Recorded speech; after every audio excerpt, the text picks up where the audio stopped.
Salut tout le monde, alors aujourd'hui on se retrouve pour une nouvelle vidéo. Comme vous l'aviez pas mal deviné la dernière fois dans les commentaires de l'ancienne vidéo, je vais vous présenter le bailing de mon bac que j'ai installé récemment, mais je vais également vous présenter toute la partie technique, toute la partie matérielle. Je vais vous faire aussi un top 3 des gadgets que j'utilise au quotidien et qui me facilitent la vie. J'espère que ça vous donnera aussi des petits tips de vos côtés pour pouvoir avoir une maintenance beaucoup plus facile, mais également pour pouvoir vous simplifier la vie au quotidien. Je vais vous expliquer tout de pourquoi j'utilise et pourquoi je l'utilise pas. Donc voilà, j'espère que cette vidéo vous plaira, que vous profiterez, que vous allez passer un bon moment. Prenez des pop-corn, prenez un petit café, essayez de vous détendre un maximum parce que c'est vraiment une vidéo plaisir où vous allez apprendre des petites choses à l'intérieur. Allez, c'est parti avec plein de petits plans, j'ai prévu de vous filmer l'aquarium. Alors dans ma partie technique, donc on voit déjà beaucoup de stickers. Mais si je dois résumer du coup niveau matériel, j'ai d'abord en tout premier du coup ma pompe de remontée MaxSpace avec du coup mon pad de contrôle juste ici. Donc elle tourne pas du tout à 100%, hein, ma pompe de remontée. Là je suis à 6, le palier 6 sur 10 ou sur 12 si ma mémoire est bonne. Donc on est sur quelque chose qui tourne vraiment pas en grande puissance. Je veux pas que ça tourne à fond. Bah déjà le flux était trop puissant. Vu que moi la buse de sortie en haut de mon aquarium, on n'est pas sur une buse bidirectionnelle comme sur les G2, vu que c'est le G1. C'était trop compliqué de pouvoir diriger le flux de manière un peu différée et d'avoir un répartiteur. Donc du coup j'ai préféré mettre une puissance un peu moindre. Donc là du coup si on se rapproche plus de la porte de droite, ce qu'on va voir c'est que au fond là-bas j'ai les multiprises de DJ qui sont super pratiques parce que du coup j'ai mis mes petites étiquettes dessus où il y a marqué pompe de remontée, pompe de brassage, etc. Bon là du coup vu que j'ai mis mon bailing juste ici, lui j'ai pas trouvé une solution sur comment le mettre correctement, donc là c'est pour ça qu'il y a encore un petit peu des câbles, mais ce sera pas comme ça tout le temps. Je vais mettre une gaine et je vais faire les choses bien. Je vais vous faire une vidéo sur comment faire un bon câble management également. Ensuite du coup j'avais acheté ça à quelqu'un sur internet qui vendait du coup ces espèces de petits peignes où dedans vous venez mettre directement du coup ces petits ustensiles là, donc sans ceci, pile poil la place qu'il faut pour certaines choses. Donc par exemple, il y en a certains qui sont floqués. Genre là, il y a marqué Rive Vitaminos. En fait, c'est par rapport au gabarit. Donc là, par exemple, j'ai celle-ci de la gamme Aqua Forest qui rentre super bien dedans et puis ça permet d'avoir du coup tout mon matos qui est juste là à portée de main. C'est vraiment super pratique. Ensuite, autre matos comme vous l'avez vu du coup dans l'ancienne vidéo, donc je viens de mettre une pompe doseuse Reef Factory. Alors, Reef Factory, pour moi, c'était une pompe doseuse qui alliait du coup la précision et la performance. Elle était super facile à calibrer. Il n'y a pas eu un seul problème. Elle était vraiment trop cool à faire. En bas, du coup, mon dispositif de réservoir pour mon bailing. Du coup, mon bailing, je suis sur du bailing Aquaforest. Donc, c'est le 1, 2, 3 components où dedans, vous allez avoir donc un pour le KH, un pour le calcium, un pour le magnésium. Et dans chaque bidon, vous allez également avoir des oligo-éléments qui sont essentiels à la santé et au développement et aux couleurs de votre aquarium. Et ce qui me permet vraiment d'avoir un rendu incroyable, mais vraiment incroyable sur les SPS et les LPS. Vraiment, j'ai jamais vu une telle croissance sur mes SPS. Je vous montrerai juste après des petits avant-après. Les rendus sont vraiment fous. Donc j'ai mis ça. Après j'ai mis aussi du coup, hop, je vous fais un petit peu pivoter. Je vous ai mis donc du coup j'ai mis la pompe doseuse Reef Factory et en câble j'ai mis par contre les câbles de chez Red Sea. Pourquoi? Parce que tout simplement, les câbles de chez Red Sea ont en fait les petits passages que vous pouvez fixer contre une paroi, donc là en l'occurrence contre mon aquarium, que j'ai trouvé hyper cool et ça faisait quelque chose d'un petit peu plus propre aussi. Quand bien même les tuyaux qui étaient fournis avec la Reef Factory étaient très sympas aussi. Après on était sur de la couleur qui était un petit peu plus pastel, mais ils étaient somme toute très cool aussi. Donc après j'ai également le chauffage, donc le scuba que vous avez vu dans ma dernière vidéo. Donc après, j'ai mes deux chaussettes où dedans, je viens mettre de la ouate quand je fais vraiment un petit peu de nettoyage des vitres. Et sinon, j'ai tout le temps du charbon actif à l'intérieur que je viens renouveler une fois par mois. Alors, mon aquarium, c'est un Reefer 250 G1 de la marque Red Sea. Donc, c'est les anciennes versions. Je l'ai eu en 2021, donc on est sur un aquarium qui est issu de la première gamme, mais qui est pourtant très récent. J'ai aucun problème avec les joints, hein, ils sont vraiment top comme on pourrait me le demander à mon avis dans les commentaires. J'ai deux éclairages d'Hydra du coup qui sont directement connectés sur l'application. C'est les 32 HD, c'est celle qui était avec le bac. Au niveau du filet du coup j'ai le filet de chez Red Sea également. Donc filet sur mesure. Au niveau de mes pompes de brassage, j'ai deux Thunes 60-25 si ma mémoire est bonne ou 60-35. Mais bref, j'ai deux pompes Thunes en fait qui sont cachées de part et d'autre derrière le décor. Mais je les ai mises, en fait, elles vont pulser comme ça. Quand elles pulsent comme ça, donc du coup, ça me fait un bon circuit. Donc du coup, j'ai jamais eu de problème avec mon brassage. Je me souviens qu'au tout départ, quand j'ai eu cet aquarium, j'ai quand même pas mal galéré avant de réussir à calibrer les pompes de brassage. J'ai eu du mal à les positionner correctement. parce que du coup j'avais tout le sable du devant qui partait derrière. Donc il faut faire attention à pas les diriger sur la vitre de l'avant, parce que sinon vous allez avoir ce phénomène qui va être là tout le temps. Ensuite, je vais avoir du coup un petit aimant de la gamme Tunes, qui est super top parce que du coup si vous l'enlevez, le flotteur est là. Petite technique, par contre, quand vous le reprenez et qu'il est en train de flotter, essayez de le tirer un maximum vers le bas, parce que sinon ça va vous faire une vague de tsunami en surface de l'eau, et après il faut nettoyer les vitres, et on n'aime pas nettoyer les vitres. Parce que nous, on est partisans du moindre effort. Moins vous mettez les mains dans votre aquarium, mieux votre bac se porte. Donc voilà, pour éviter de mettre les mains dans l'aquarium, du coup j'utilise l'aimant de la gamme Tunes, qui est vraiment top. Je vais juste pas sur les joints, et les joints je les fais une fois par semaine à peu près, à la brosse à dents ou à la Watts directement. Et mes vitres, je les fais à peu près tous les 2 jours, tous les 3 jours. Vu que je mets du phytoplancton, que je rajoute énormément de bouffe aussi à droite et à gauche, je suis forcément obligé de faire pas mal de maintenance au niveau des vitres. C'est pas qu'elles vont se salir, avoir des algues vertes de partout. C'est juste qu'en fait, il va avoir le dépôt bactérien qui va se mettre de partout, donc il va avoir un espèce d'effet opaque qui va être présent, et c'est juste que c'est pas du tout esthétique parce que les coraux, on les voit en flou. Donc du coup, faut nettoyer les vitres. Ici, dans la partie que vous voyez, du coup, j'ai le petit zoom de chez Flipper avec le petit filtre orange pour pouvoir voir un petit peu mieux et prendre des photos. Donc il zoome super bien d'ailleurs. Hop. Donc c'est hyper pratique quand on veut observer d'un petit peu plus près un corail, ou alors que vous avez un petit invertébré qui se balade dans l'aquarium et que vous voulez le voir d'un peu plus près, exemple un mitrax, une thore amboinensis ou une crevette arlequin.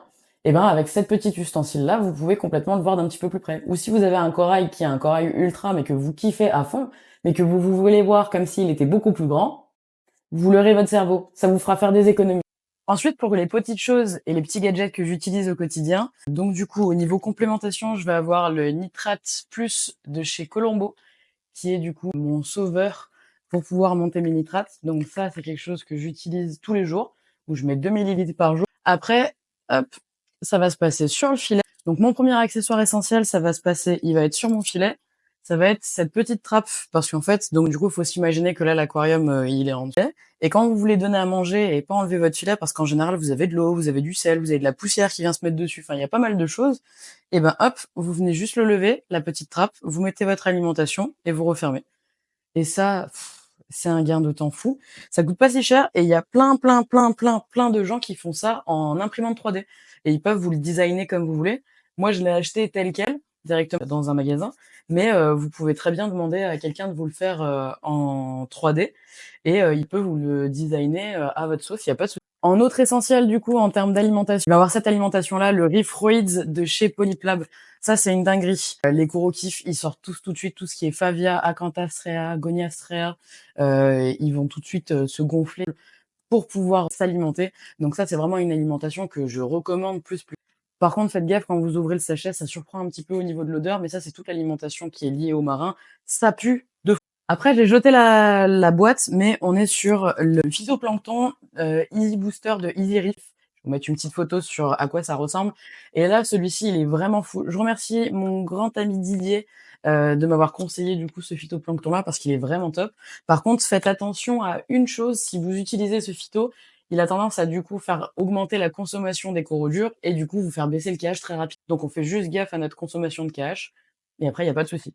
Je vais en mettre d'ailleurs, j'en ai pas mis aujourd'hui, donc vous en mettez pas des masses.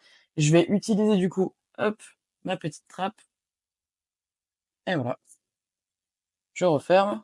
Donc soit vous pouvez le distribuer comme ça c'est quand j'ai la flemme, soit sinon je le mélange avec dans un petit verre avec le Reef Roids et avec un petit peu de AB+ de chez Redsi, ou alors le Easy Booster de Aquaforest qui est tout aussi top. Niveau maintenance, qu'est-ce que je fais sur mon aquarium? Comme je l'ai dit et que je répète à travers les mois, les années, les décennies, et qu'on me croit jamais, déjà j'ai pas d'écumeur. Comme je vous l'ai expliqué, du coup je vois pas l'intérêt de mettre quelque chose pour lever un élément de l'aquarium pour en rajouter derrière.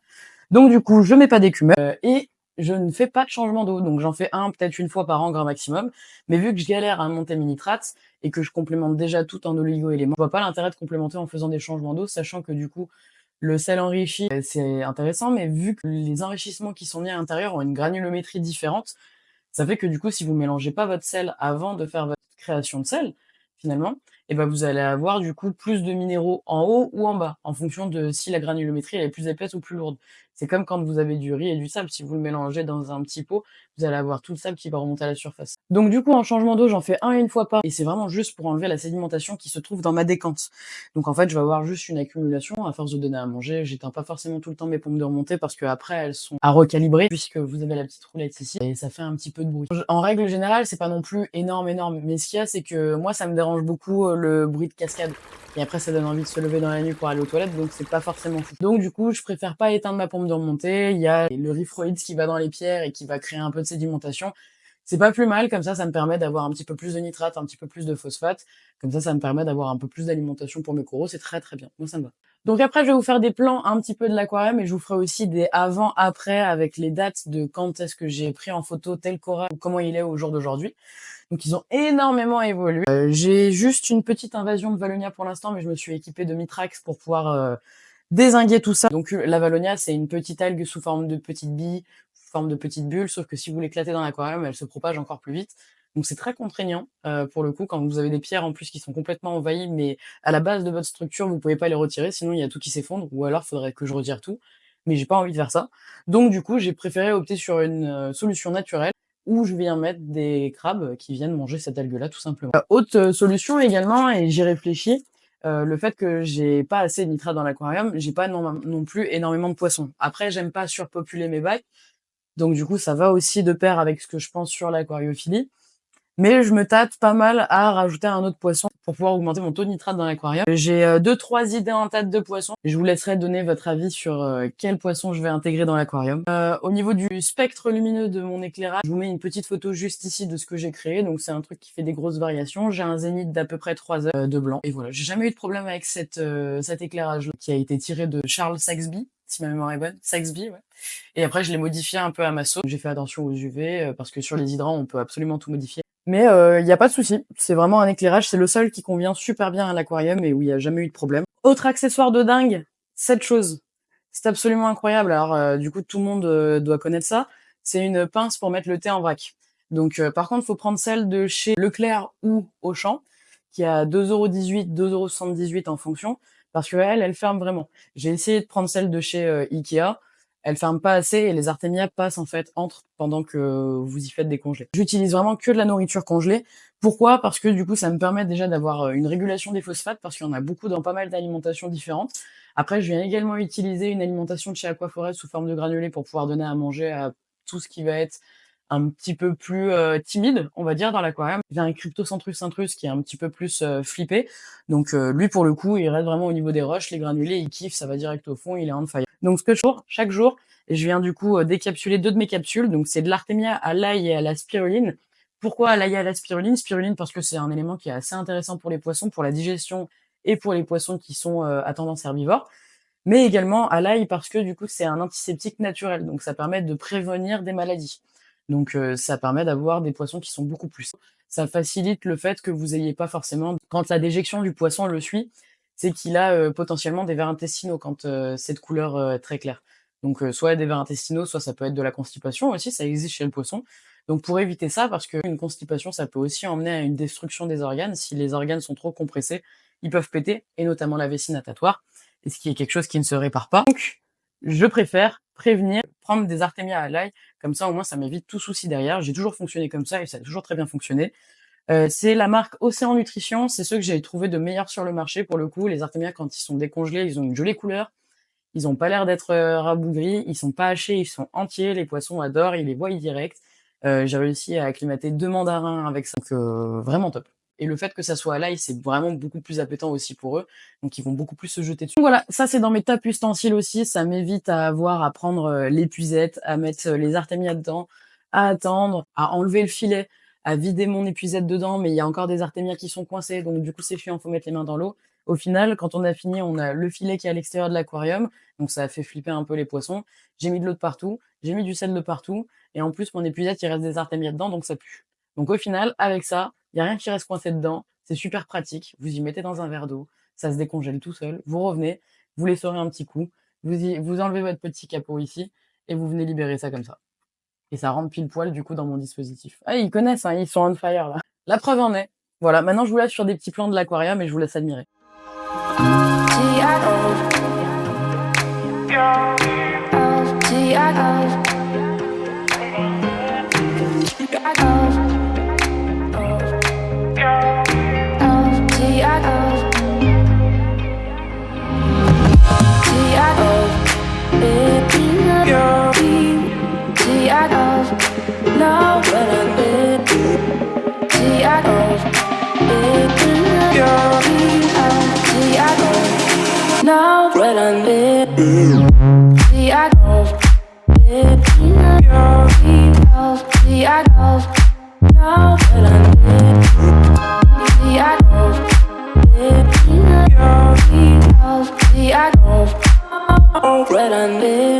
Donc voilà, j'espère que cette vidéo vous aura plu, vous avez fait un petit tour de tout mon aquarium, vous avez vu toute la partie technique, vous avez vu il n'y a pas grand chose, donc ça permet de comprendre et de réaliser que c'est tout à fait possible de faire un aquarium en grand volume avec peu de matos à l'intérieur. Il y en a quand même, ça c'est sûr, j'ai un osmolateur, je suis obligée d'en avoir un, j'ai une pompe doseuse, mais j'ai quand même pas d'écumeur, j'ai pas de filtre à papier, quand bien même je trouve que leur utilisation reste très intéressante pour des bacs qui en ont besoin. Et sauf qu'en l'occurrence, le mien n'en a pas besoin. Donc je trouvais ça sans intérêt de rajouter un écumeur ou un filtre à papier pour au final enlever de la protéine et des lipides, même si je sais très bien que ça enlève pas que ça, mais pour enlever du coup de la protéine et des lipides qu'au final je devrais rajouter puisque mon bac est oligotrophe, c'est-à-dire que mon bac n'a pas assez de pollution dans l'eau pour pouvoir subvenir aux besoins des habitants. Donc je suis obligé de complémenter avec du Colombo Nitrate Plus tous les jours pour pouvoir atteindre un seuil entre 5 et 10 de nitrate et carburer pour essayer de l'atteindre. Et je nourris les poissons et les coraux comme des cochons. Ce qui est de la partie guerre chimique entre les coraux mous et les coraux durs. On sait très bien que les sarcophytons créent un mucus qui peuvent entrer en combativité avec les SPS et les LPS. C'est pourquoi moi je mets du coup du charbon directement, ça m'évite d'avoir des problèmes comme ça, d'avoir de la nécrose, de la RTN, etc. Mais ça me permet de pallier au fait que je n'ai pas d'écumeur ou de filtre à papier pour pouvoir enlever du coup ce mucus. Donc il y a toujours des solutions, c'est pas parce que vous n'avez pas un outil dans votre aquarium que vous avez forcément des pertes ou des problématiques qui y seront liées. Faut juste comprendre votre aquarium et faire les choses parce que vous avez une réelle utilité derrière. Si vous le faites parce que on vous a dit de le faire, il n'y a pas grand intérêt. Faut vraiment comprendre le fonctionnement de la chose. Et ça qui est super important et qui vous permettra d'avoir un aquarium sain, c'est de comprendre comment tout fonctionne et après de voir comment votre bac réagit et d'adapter votre maintenance à votre aquarium. C'est pas l'inverse, c'est pas votre aquarium qui doit s'adapter à vous. Ça, c'est super important. J'espère que cette vidéo vous aura plu, que vous avez appris plein de petites choses et que j'ai réussi à vous faciliter la vie avec plein de petits ustensiles. N'hésitez pas à liker la vidéo si elle vous a plu. N'hésitez pas également à vous abonner à la chaîne. N'hésitez pas si jamais vous avez la moindre question dans les commentaires parce que je sais très bien que les questions niveau matos, il va y en avoir.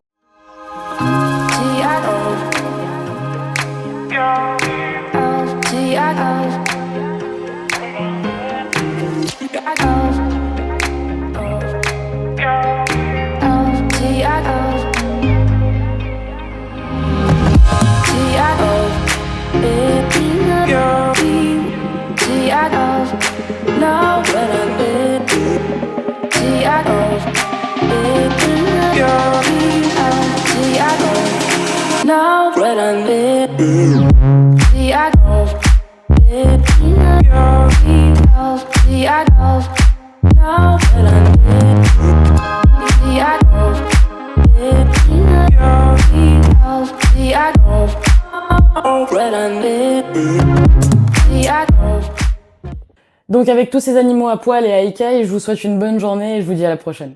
Tu veux être une star? Tu es déjà une star.